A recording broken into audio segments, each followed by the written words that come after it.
Buenos días, les pido disculpas por el retraso, que no es lo habitual. En cualquier caso, disculpas. Y comenzamos, si les parece, la rueda habitual tras el Consejo de Gobierno de la Junta de Extremadura. En primer lugar, tenemos que hablar de la ronda sur de Badajoz y la ronda sureste de Cáceres. El Consejo de Gobierno dio un impulso definitivo a ambos proyectos e infraestructuras importantísimas para Extremadura antes del verano. Y así les recuerdo que el 30 de mayo se licitó el primer tramo de la ronda sureste de Cáceres, una inversión de 33 millones de euros, y el 27 de junio se licitó las obras del tercer tramo de la ronda sur de Badajoz con un presupuesto de más de 41 millones de euros. Hoy, tras esos dos acuerdos de mayo y junio del Consejo de Gobierno, damos un paso más con la aprobación de dos decretos sobre la declaración de urgencia de la ocupación de los terrenos para posibilitar así la ejecución de las obras. En concreto, respecto de la ronda sur de Badajoz, estamos hablando del tramo tercero, con una longitud aproximada de 4 kilómetros, comprendidos entre la carretera de Olivenza y el recinto ferial de Badajoz. Es el tramo más costoso de los cuatro en los que se divide esta gran infraestructura, ya que supone el 36% del total del presupuesto inicial de licitación. Y el plazo de ejecución de este tramo, que hoy aprueba y regula este decreto, es de 26 meses. Respecto de la ronda sureste de Cáceres, estamos hablando de un tramo de longitud de unos 3,8 kilómetros aproximadamente, que enlazará la Nacional 521, carretera de Trujillo, hasta llegar a la X206, que es la carretera que une Cáceres y Miajadas.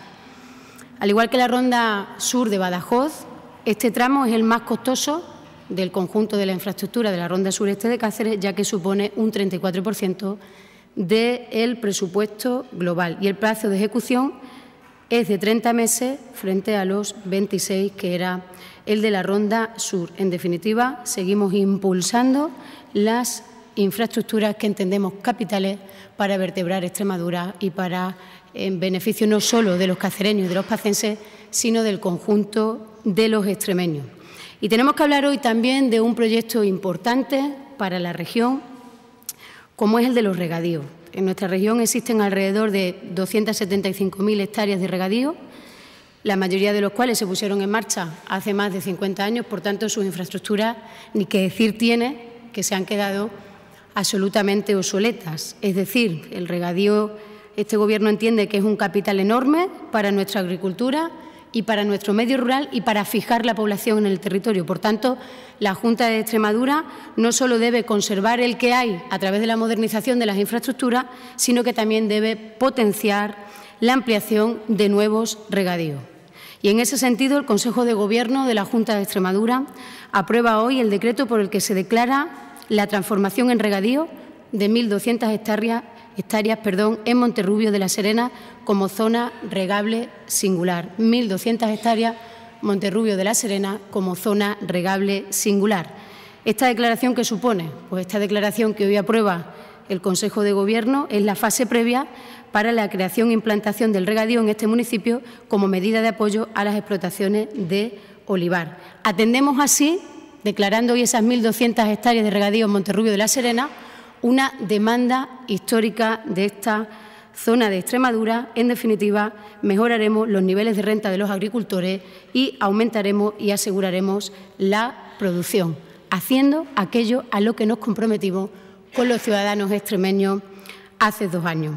Los datos del anteproyecto de los regadíos de Monterrubio de la Serena suponen una inversión de más de 17 millones de euros, de los que el 75% pagará la Junta de Extremadura y el 25% los regantes.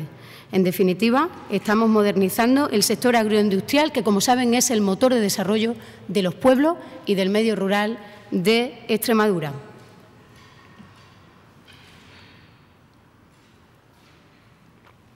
Importante, por tanto, es la modernización de los regadíos que existen, la ampliación de nuevos regadíos, y también importantísimo es la planificación preventiva de los incendios forestales en nuestra comunidad autónoma. Les recuerdo que el pasado abril el Consejo de Gobierno de la Junta de Extremadura modificó la Ley de Prevención y Luchas contra Incendios Forestales de la región. ¿Para qué la modificamos?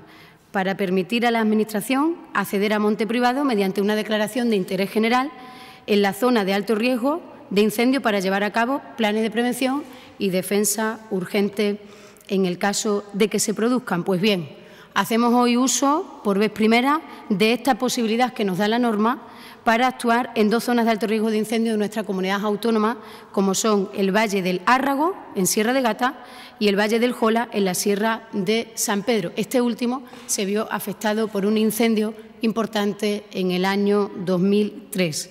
Aprobamos, por tanto, sendos decretos que nos permiten actualizar la planificación, la prevención de esas 2 zonas y regular, por tanto, los trabajos de ejecución que así se requieran. El presupuesto es de 1.300.000 euros aproximadamente, tienen luego el dato exacto en la reseña, para el Valle del Árrago y poco más de 1,5 millones de euros para el Valle del Jola.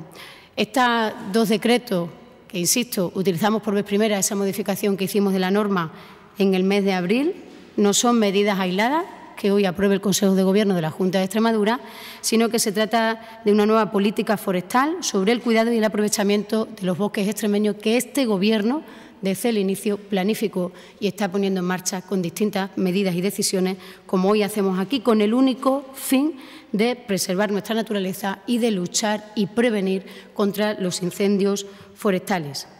Otros asuntos aprobados hoy en el Consejo de Gobierno es la declaración de la utilidad pública de interés social y urgente ocupación de la concentración parcelaria de la dehesa de Guareña.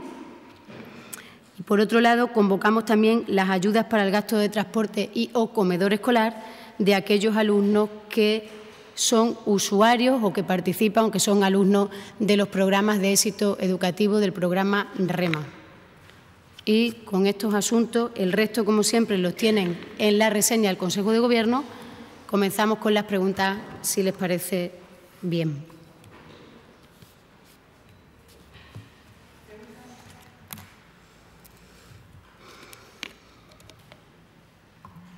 Buenos días. Hola, buenos días. Ha hablado de que se va a actuar por primera vez con la modificación, tras la modificación de la ley de prevención. No sé si ya hay fecha para iniciar esos trabajos o todavía no.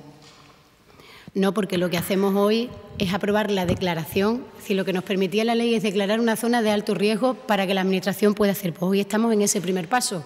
A medida que se vayan dando los demás y aquellos que requieran de acuerdo del Consejo de Gobierno respecto de licitación de obras e intervención en esos terrenos, pues será informado, pero en ese momento lo que estamos haciendo es el paso 1 de ese procedimiento.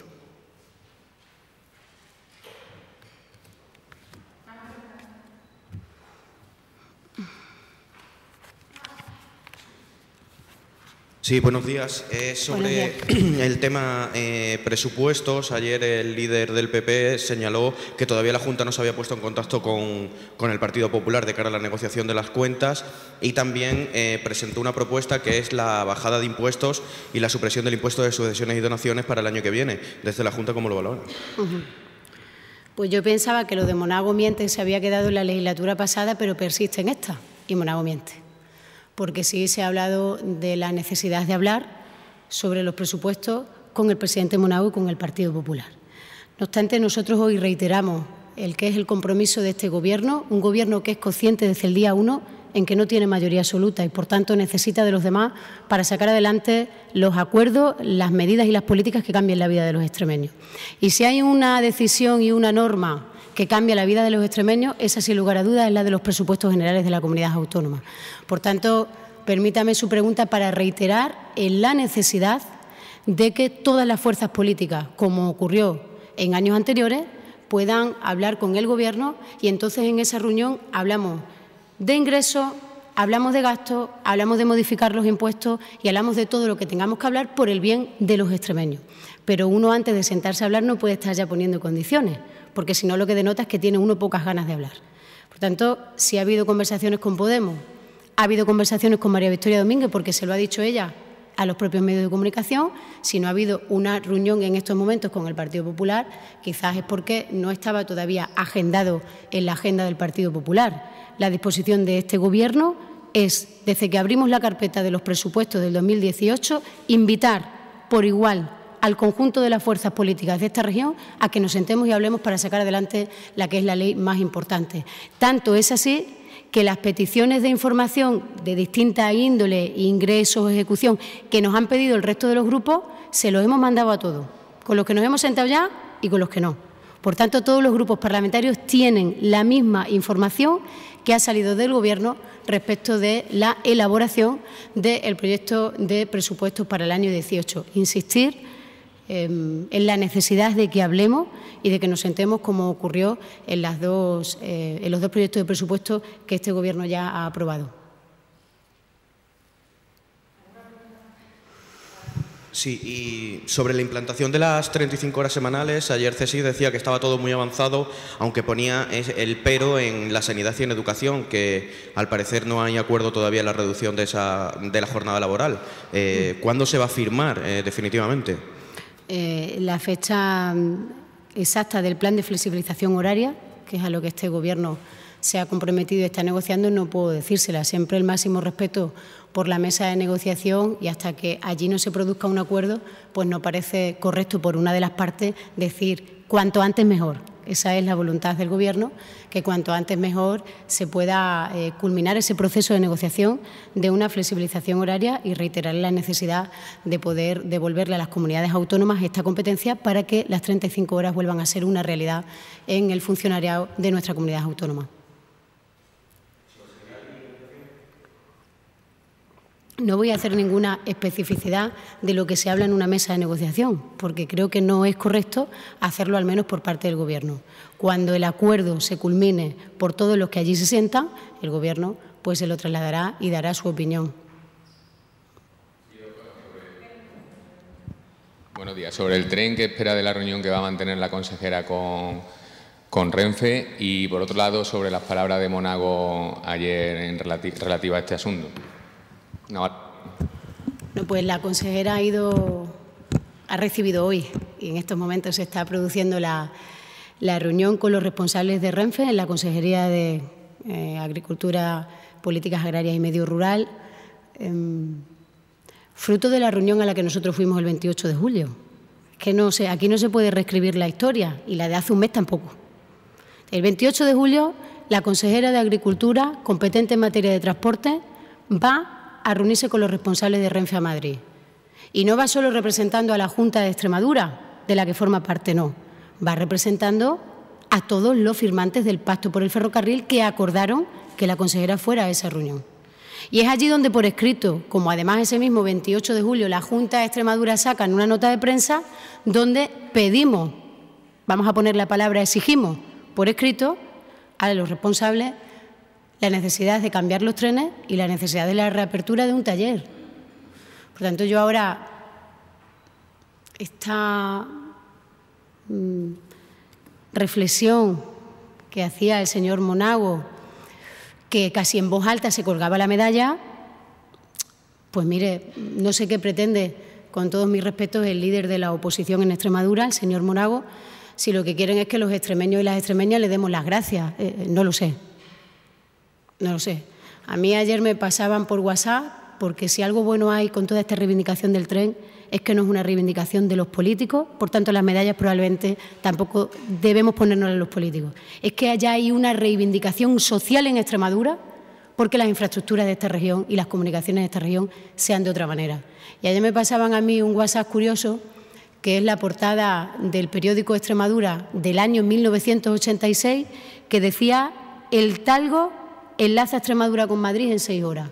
Por tanto, atendiendo a aquella portada del año 86, no sé si lo que pretende el señor Monago con sus manifestaciones, que yo respeto, es que los extremeños y las extremeñas les demos las gracias porque en el verano se le ha ocurrido levantar el teléfono para pedir para Extremadura.